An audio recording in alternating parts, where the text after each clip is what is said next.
Welcome to the Voice of Retail podcast. My name is Michael LeBlanc, and I am your host. This podcast is produced in conjunction with Retail Council of Canada. Meet Michaela Wessels, CEO and co-founder of Style Arcade. Forbes described her innovative AI merchandising solution as the first of its kind for retail, so I want to learn more. Michaela shares her industry insights and insights into the AI-powered tool that replaces spreadsheets with intelligent analytics and digital range planning. Let's listen in now. Michaela, welcome to the Voice Retail Podcast. How are you? Michael, thank you for having me. So good. So good. Where am I finding you today? In sweltering hot New York City. Fantastic. Now, I know a lot of accents from the New York area. I think you're not originally from there. Where did you grow up? No, this is a special accent. You're right. This is a hybrid of South African, born and raised, and a lot of Australian in there. And now, obviously, New York City is washing it out for me. And so when did you come to the U.S.? How long have you been on the stateside? Stateside, well, we visited every year, probably twice a year, but officially living here for the last 18 months. Let's talk a little bit more about you, but more about your kind of your journey to what you do today. We're going to talk about Style Arcade and what it does and your observations and the innovations you're bringing to market. But how did you become you? Did you always want to be doing what you're doing today? And were you always, sometimes retail has been described as an accidental career kind of thing. You're a retail industry leader. How did you get to be you? Yeah. A lot of our lives are accidental. That's actually true. You remind me of that. But yes, growing up in South Africa, I did always have the entrepreneurial spirit. It's a very resourceful country. I think I kind of got that early on. And then, my whole career was in merchandise, retail, buying and planning, it wasn't accidental. I loved fashion. I loved data. And it was the perfect combination of the science and the art coming together, Imagine getting to plan a retailer and brand's investment in product and how we're going to drive revenue and meet those customer demands and the sales targets. So total data nerd in me from early on. And then spent 15 years in fashion retail across, I guess, South Africa, the UK and Australia's largest brands and retailers. And most other buyers and planners would probably tell you the same thing, where we were all buried under BI tools and spreadsheets and reams of paper and dealing with overstocks, understocks, missed sales, size sellouts. Oh, my God. All that stuff. And then I just realized that every brand I was working for was leaving so much money on the table. And all we needed was a system to help us make better buying decisions. Simple as that, really. But yes, accidental technology founder for sure. Now, was that an epiphany for you, or did you always? I'm just trying to kind of get a sense for your journey. Did you start out saying I wanted to be the leader of a retail buying group, or did you somewhere along the path you said I think we can do this better, and I think I can provide more insights and tools for people like me? I mean, what I love about reading your background is you've actually sat in the chair of the folks who are listening to this podcast. You've done that work, right? So you're not theoretically thinking about how this happens. You've actually done it. What was the epiphany that said, all right, I got the idea. I'm going to go out on my own and start Style Arcade? I think, Michael, it was, I just knew we could do it so much better. If we had algorithms driving a lot of the insights that we were trying to get, we would just be making better decisions. And when you're collating things in spreadsheets, you just don't have time in the day to be strategic. And that was upsetting to me. I just felt like I could do a much better job and develop Style Arcade for me. No kidding. So I guess the first time it launched to market was when I joined Australia's largest online fashion retailer as their director of merchandise. And the first week I got there, I presented this prototype that I'd been building on the side for years. And the CEO said, my gosh, how do we not have something like this to run our business? Of course, put it in. Let's see what it can do. And it kind of became my secret weapon very quickly to grow that business. And then, a lot of interest from other brands and retailers, and it became bigger than me very quickly. So I think to your question, you look at it and go, well, this is a real opportunity and everyone seems to like this tool. If I don't take this to market, who's going to? Right on. Right on. So tell us, the listeners, I guess, imagine you and I are taking an elevator up somewhere and you've got a few minutes with the listeners to tell them what's the essential value proposition of Style Arcade. Because I know, what are we in now? We're in a few minutes into the pod. We haven't said AI very much yet, but I think it's coming because I think that's a powerful component to Style Arcade. But tell us what it is so we kind of level the playing field and build a foundation for the rest of our discussion. Yeah, so I mean, Style Arcade essentially is a buying and planning platform for fashion retailers, and we use AI to make better buying decisions, AI and very smart algorithms. But yeah, essentially it comes together in a very, very visual world as well. I think that's been kind of one of our secret sources. I don't know how often, Michael, you'll hear how much the teams at the retailers and brands dislike their tech stack. And the fact that Style Arcade can be used and is used across, if we've got 120 brands and retailers on the platform, but over 6,000 global users. So if you do the math, there's more than 60 people in the average brand on Style Arcade. That's, for a smaller brand, that's their entire team. That's buying, that's a lot of engagement. Planning, marketing. Yeah, it's everyone. A lot of engagement. Mm-hmm. So, yeah. No, go ahead. So I guess that was what brings it all together is Style Arcade is a single source of truth for the whole team, if you were to describe it in a nutshell, for making better product decisions. Now, you talked about algorithms. I want to ask you this question. So it's a little easy to paint everything with AI and say it's the next best thing. Tell me from your perspective how AI is different than if you and I were having this discussion 10 years ago and the same business case existed that you're solving. How better or how is it different with the new tools that we see with AI? We now have cloud computing, which is great. But, before I'd have algorithms and if-then kind of logic programming and other kind of data things. What does AI do to this? Does it make it faster, make it more powerful? Just unpack that for us. Sure. And you're right, it's such a buzzword in retail and everyone believes that they need to tick this box. We are using AI for our teams. And I think the approach that we took in Style Arcade is we used to drive everything off algorithms. Introducing AI gives us the ability to further take the grind out of all the work, number one, for the teams, but also it gets really smart at helping you with visual AI, Michael. So imagine a buyer is going to buy a new product, and what she does is she drags the image of the new product into Style Arcade. Instantly, it will identify that it's perhaps a men's short sleeve V-neck T-shirt in dark blue. This is what the buyer is about to purchase. And then it will go and search all of similar products in all of history for that brand and recommend a purchase quantity based on which stores you want to range it to, which price point, when you're launching it. And it basically brings all the data together for them in seconds, which they would never have had the ability to look at something like that before. And AI just gives them that kind of speed and instant insights for them to make decisions. Now, where does that data come from? The data that it goes and says, here's a bunch of data about the piece of apparel that you've just selected. Where does that come from? Their history. So we would connect to all their source systems where product data lives. So we'll connect to the ERP, eCommerce platform, returns platforms, reviews platforms, anywhere. Returns, that's interesting. Yeah. I love that. Yeah. I love that idea. One of my favorite topics. Well, in my past, we developed an algorithm around, now this was 10 years ago, around consumers. And of course, a piece of that algorithm was how often and what they return, because their customer value could be dramatically different based on their return rate, unusual return rates or whatever. So your tool takes that into account at that unit level. Now, what if it's a product that, it's a new product to market? Do you look for similar type products, or how does your tool deal with that? Exactly. So it'll go and look for similar products. So for example, you may be ranging, you can select, well, this is a beige product, it's a long sleeve, it's a maxi dress, and it's going to launch in April. It'll go and find all sorts of similar products to match that, and it can also just do a straight visual search to pick those up.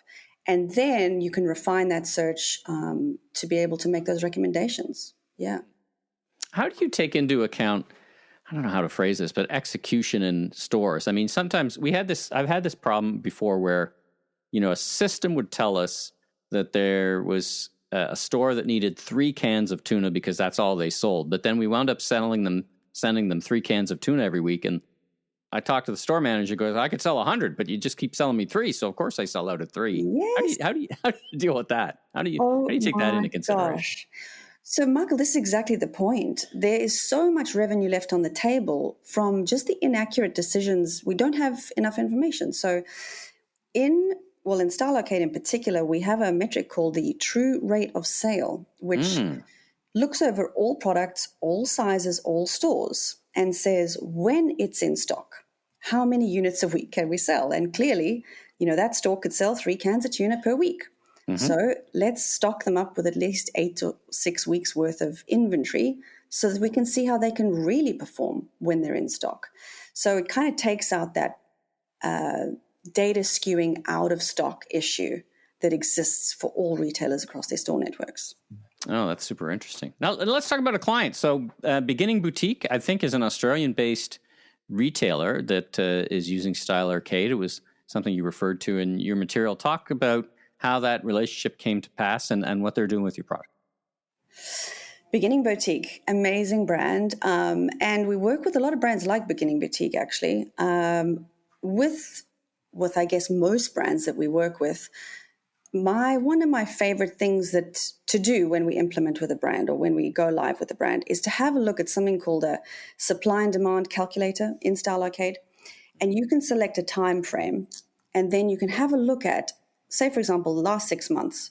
Let's go and have a look at how our categories, stores, products, sizes and colors performed. How's the supply to the demand? That's the key, right? So what are we buying versus what are we selling, and where are we under or overstocked? And so very quickly, within seconds, you're able to determine that there's an opportunity for a brand. Now, this is not Beginning Boutique's example, but I went into the supply demand calculator for one of our brands, clicked on category. I saw there was a big opportunity in tops. In fact, it looked like they could buy double the amount of tops that they were currently buying. That's great. Opportunity in tops. What tops, right? Like, what are they going to just go and double all the units or all tops they're buying? No, terrible idea. So then we were looking at color. So what color is actually in demand? And it was the white tops. Dig even further, and it becomes a subcategory, white crop tops. And then, it became a 6-figure sales increase opportunity for that brand that year, just on understanding the subcategory color and category composition by store to know that demand was there. And like you say, mostly you don't know it's there because you sell out of those cans of tuna and you don't know. Well, now let's say, I don't even know if I want to continue the cans of tuna metaphor, but I was off mic, I was telling you, I just got back from Barcelona. And one of the things, I was there with my wife and daughter, and one of the things we observed in our cocktail bar tour was a lot of young women were in crochet. And I see on Beginning Boutique on their homepage, they've got crochet. Now, that's a new trend. And I guess I've kind of asked you this question already, but I want to come back to it in a different way. So last year, crochet wasn't a thing. How do you as a merchant, and then as a partner to merchants, how do you think about, okay, what's my forecast for crochet? What is it like as a product? Or, maybe you go back 30 years, but you probably don't have that data. So how do you tackle a challenge like that? I think it comes down to research there, Michael. Research and the buyer's instincts. The buyer knows this consumer better than anybody. These customers haven't changed. These customers have been with you a while. Yeah, you're attracting maybe 1,000, 2,000 new customers a month, so they're new ones coming in. But ultimately, you know this customer. How are you going to execute crochet for your specific brand? What's that handwriting? What is going to resonate with them? Because there are attributes in history for all of your products that will indicate to you what he or she really likes about the way you execute product. And then you just put constraints around it. It's like you're going to go for a brand new trend that you've got zero history on. You've got to cap that investment, and you basically need to model it of any data that you can get your hands on, and then test and learn. Ideally, you can drop it in, see the first reactions within days, and repeat that. I mean, at least a lot of our brands are getting that really short turnaround time. So you've got a lot more movement in testing and learning versus completely flying blind.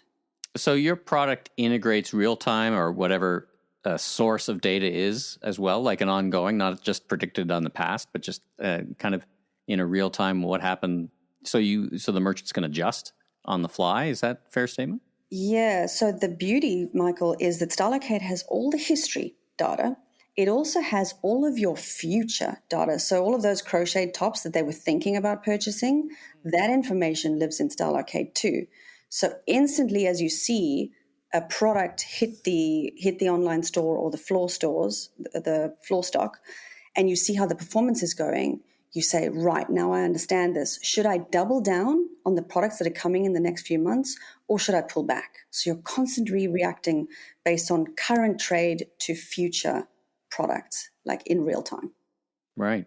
Interesting. All right, let's change tracks a little bit. I want to talk about you as a technologist, as a female founder. What advice do you have for women looking to break into this world? I mean, you took practical information, you put together your passion for, as you said very accurately, magic, art, and science, and put them together. What advice would you have from your journey? Fundraising, pitching, going out and selling. What have you learned? And I don't know, is there anything you would have done differently knowing what you know today? It hasn't been that long, but share some wisdom with the audience.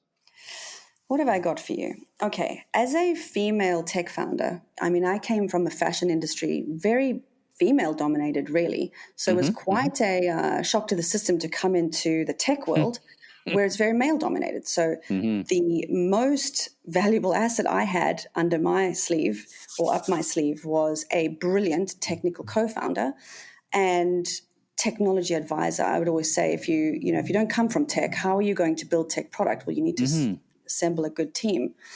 But one really cool thing that someone shared with me early days, my co-founder said to me, anything is possible with technology. And I hung on to that statement forever. So now anything we want to build, we know we can build. And I think that is, don't let people tell you no. That would be my advice. Yeah. Both you can't build it and you can't do it, and just keep going. It's fantastic. Now, let's turn our mind to trends. So you must, I know, once again, we were talking off mic and we were just talking about trends in retail, which is just a pile of fun with you. So what are you looking ahead for? If I talk to merchants today, probably you'd hear a lot of talk about value and values. People may or may not be shopping their values. There's a whole good discussion there, but there's certainly a good number of people are shopping for value. But what are you seeing ahead? Because fashion works a year ahead. So what are your clients telling you, and what are you thinking about for 2025? If I can even put it to you that way. I wish I had a crystal ball, but I can tell you what I'm seeing that seems to be working for a number of brands, and especially the ones that are on the rocket ship, as you call it. There seems to be a shift, and maybe going on for a while, but there's certainly a shift in investment from brand or performance marketing into brand marketing. Like you were saying, customers are looking for connection, experience, handwriting, brand ethos, values as well as value. And so I think I've seen that being very successful for brands, which I'm excited about because there's a lot more authenticity and creatorship in that than there used to be, and connection. And also the technology now supports, all of the things that we want to do. So you have that rise of the curator, right?